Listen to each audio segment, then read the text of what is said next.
He needed to hear this. Hello, thank you for calling Steve, the therapist. How may I make you less sad today? So there's this girl that I really like, and whenever I'm around her, I feel great. So I really don't know. What should I do? This girl makes you happy? Yeah. Okay. How old are you? 14. 14? You're young, man. You're young. But let me give you a piece of advice. If that one girl makes you that happy, imagine 5 at the same time. All right. Thanks for the advice, man. Yeah, take it and run. All right, kid, have a nice one. Your bitch up a grab like a sweepstake. I'ma eat her ass like a cheesecake. Now we back to my place. Bust on her face with my nut like a toothpaste. I mean, are we wrong, though? Hate men but dressed like one. Is it wrong to say that? Don't think it is. Smart women. She wants a $40,000 ring. I'm like, you can take that money and buy a house with it. All right, ladies, let me explain to you why I'm on her side with this. Smart women who get married understand this concept very well. Wedding rings can be used as financial security for women in case something goes wrong. And as far as statistics in America goes, 50% of the time, I'm gonna keep it a beam with y'all. If this is how most women view marriages, I don't want to get married, bro. I'm good off getting married then, because y'all tripping.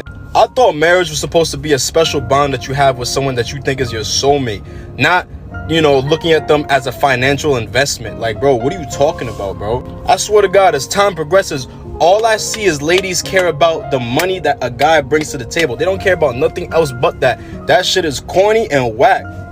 You do realize there's a huge investment on the guy's side, right?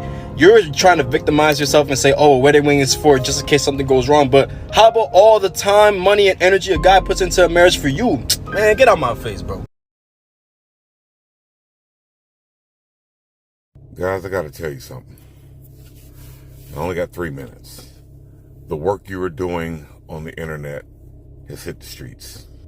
How can I say this other than the word don't date a single mom? The words don't date a single mom have hit the streets in a major way. I was at a bar last night and I met one that was having a nuclear breakdown. She says, every guy that I have met so far, they all say the same thing. What do you mean they say the same thing? They won't date a single mom. I'm like, oh fuck. Here we go. My radars are open at this point. It's so, please explain, elaborate to the people. 3 kids. 2 of them half black. 1 of them's white. 10 years old. At home. Well, take that back. Now, the 23-year-old daughter just got back from college and didn't get educated. What do you mean? She got a degree, but she didn't get a driver's license? So now you got a fucking grown-ass dependent living in your house too? I see why you at the bar. I have built so much to do. No. Ladies, let me explain something to you. It is not a fucking prize that it's not a trophy that you can have fucking kids. Pretty much anybody can do that. Or should I say pretty much any woman can do that. Where you come into your failures is that when you think that other people after the fact are going to stick around and fucking juggle your fuck ups. Oh my God. This was the most comical shit in real life. It's in real time. I don't know what else to say. What do you say to that other than, hey, it'll be all right. Oh, all your friends in the neighborhood are white, and you're white, and you got a white kid. Oh, and then your black daughter comes home. Weird. Oh, I ain't saying she didn't love her kids, but I'm saying sometimes when you think you're gonna run a facade over people, and people don't understand what the fuck you really about, you gotta carry that weight. Damn, I felt sorry for her, but in a way I didn't. Because you know what? We do this for a reason, gentlemen. We hold the line because we know better. Stick to your guns. You're doing a good job out here, and stick to it. Peace. Gotcha. To all independent women out there that have convinced themselves that they do not need a man. To all the women out there that's bitter towards men for whatever reason. What's gonna happen when you 40, 45 years old and you want a family? What's gonna happen when you hit the realization that you might just die alone? Cause see, don't nobody wanna die alone. I know that's cap. See, cause what's gonna happen when you 40, 45, you up there in age, you want kids, you want a man to help you emotionally, you feel me? You don't wanna be alone no more. But now that you up there in age, you done lost your looks. So now the guys that wanted you in the past don't even want you no more. Now you have to settle for a guy that you don't even want. See, that's what happens when you want to be so independent. That's what happens when you don't want to follow the rules of a relationship and you want to be single at the same time you with your man. It's all fun and games until you hit 30, 35. And then what you gonna do? Yeah. So Oh, Jesus, dear Lord and the Beckys. All right, I've said it before. I will say it again now, and I'll probably have to say it many more times in the future. Every day I wake up, I come on the internet, and I see that women have found a new way to dehumanize men, attack their masculinity, and take away their right to, like, some new preference. It's seriously every single day. I feel like there's a preference men just aren't allowed to have. So wait. As a woman, I'm allowed to prefer big dicks, tall men, strong men, and I'm allowed to very publicly put down and shame men who do not fit that category. But now men who want children of their own are selfish, right? And men who don't want to raise someone else's kids are not real men. What a newsflash, motherfucker. I have 2 kids, 1 sleeping and 1 in my tummy, and I wouldn't even want to raise someone else's kids. Kings, please pay no attention to these women, okay? They do not speak for all of us women. Most of us are sitting here like, what the fuck? One of the worst things to happen to gender dynamics is this. They put a smartphone with a camera into women's hands. That was disastrous for relationships and gender dynamics. From there, she can worship herself. She can broadcast to other people to worship her. So much so that if she has a spouse, a boyfriend, or whoever, people pursuing them, they cannot match the attention that she can get on her own. They cannot match the attention that she can get via Instagram, TikTok, Snapchat, all of these vehicles to broadcast herself for women's worship. And the beta males are eating it up. Question a lot of men out there, quite frankly. Tracy, I can't There's believe a reason what I just that heard women you live say. longer, Mark. Let me tell you. It is because we are stronger and we are happier at the end of the day than most men. And that is factual, and you know it.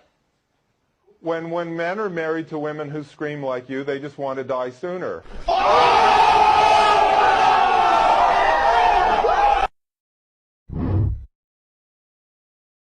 Numbers don't lie.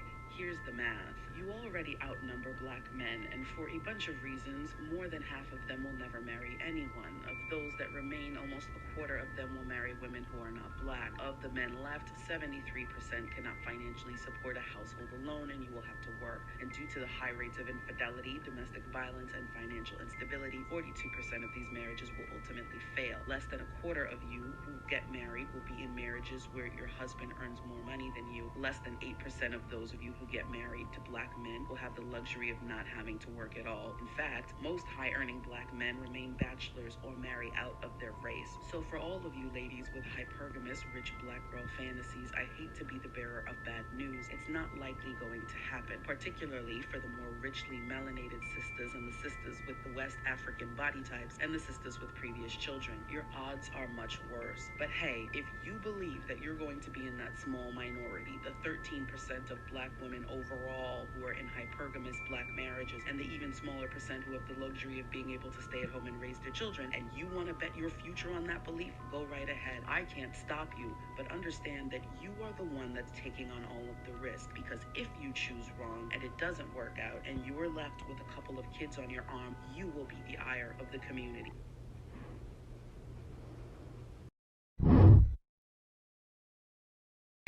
A Spanish woman, they're raised to be a wife. But why isn't a black woman raised that way? Most black women are raised to be independent. Most black women are raised to be strong, tough, independent, and don't take no shit. If the daddy wasn't shit, I'll raise you alone by myself.